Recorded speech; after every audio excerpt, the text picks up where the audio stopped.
হনুমানের দল অপেক্ষায় থাকে কখন নাজমুল হোসাইন আসবেন তাদের জন্য খাবার নিয়ে, কখন আয় বলে ডাকবেন। ডাকার সাথে সাথে যে যেখানে থাকুক দৌড়ে ছুটে আসবে নাজমুল হোসাইনের কাছে, তার থেকে খাবার নিয়ে পাশে বসে খাবে। হনুমান আর মানুষের এমন বন্ধুত্বের সম্পর্ক গড়ে উঠেছে ঝিনাইদহ জেলার সীমান্তবর্তী থানা মহেশপুরের ভবনগর গ্রামে।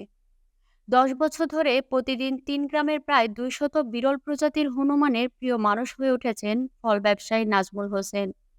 তিনি প্রতিদিন সকালে হনুমানগুলোকে খাবার দিলে সেগুলো খেয়ে বেরিয়ে পড়ে বিভিন্ন এলাকায়। তবে হনুমানগুলো যেখানেই থাকুক নাজমুল হোসেন আয় বলে ডাকলে ছুটে আসে তার কাছে। দীর্ঘদিন ধরে ওই এলাকায় এই বিরল প্রজাতির হনুমানের পালগুলোর বসবাস। প্রতিদিন তাদের খাবার দিতে দিতে ১০ বছরে তাদের ভালোবাসা পরিণত হয়েছে এই নাজমুল হোসেন। এখন তাকে দেখলে হনুমানগুলো ভরসা পায়, নিজেদের নিরাপদ মনে করে। এই বিরল প্রজাতির হনুমানগুলোকে দেখতে প্রতিদিন পর্যটকরা আসেন সেখানে। বিশেষ করে নাজমুলের খাবার খাওয়ানোর দৃশ্য উপভোগ করেন তারা। এ বিষয়ে নাজমুল হোসেন জানান, প্রতিদিন তাদের খাবার দিতে দিতে তাদের সাথে একটা সম্পর্ক গড়ে উঠেছে তার। তবে তিনি দাবি করেন, হনুমানের দল এলাকায় খাবারের খোঁজে বিভিন্ন সময় ফসল নষ্ট করে।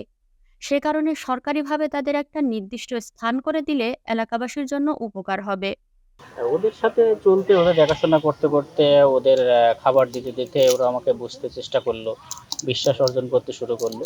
তো সেইভাবে ওরা আমার আহ, ওদের সাথে চলাফেরা করতে করতে ওদের সাথে আমার সম্পর্ক গড়ে উঠেছে। এখন ৫ থেকে ৬টা গ্রুপ, কোনো সময় ৭টা ৮টা গ্রুপ হয়ে যায়। তো এই গ্রুপে আমাদের টোটালি হনুমান আছে প্রায় ২০০, ২০০টি হবে প্রায় নাকি? ২০০ হনুমান আছে। প্রত্যেকেরই কি আপনি খাবার দেন? প্রত্যেকেরই খাবার, খাবার দেন কখন কখন? এদের খাবার দিই সকালে। হ্যাঁ, এরা মানুষের ডিস্টার্ব করে, মানুষের যে ফসলাদি এরা নষ্ট করে। মানুষও এদের প্রতি খুব ক্ষিপ্ত। মানুষ এদেরও সব সময়ই তাড়াহুড়োর ভিতরে রাখে। আর এদের যেহেতু মানুষের ফসলাদি নষ্ট করে, মানুষে এদেরকে তাড়াহুড়ো করে। অবশ্যই দাবি আছে, যেহেতু এদের নির্দিষ্ট একটা ভূমি প্রয়োজন। আমরা বসবাস করি, আমাদের নির্দিষ্ট একটা বাসস্থল আছে, কিন্তু এই হনুমানগুলো এদের নিজস্ব ভূমি নাই। এদের যদি একটা নির্দিষ্ট একটা জায়গা আমরা করতে পারতাম।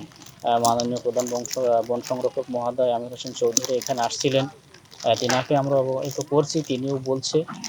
তো অবশ্য যদি এটা এই হনুমানগুলো একটা অভয়ারণ্য হয়, এদের নির্দিষ্ট একটা জায়গা থাকে, এটা সেই এলাকার ভিতরে চলাফেরা করলে মানুষের চাষাবাদেও একটু ক্ষতি কম হতো, এদেরও একটা নির্দিষ্ট জায়গা থাকতো বলে আমার মনে হয়।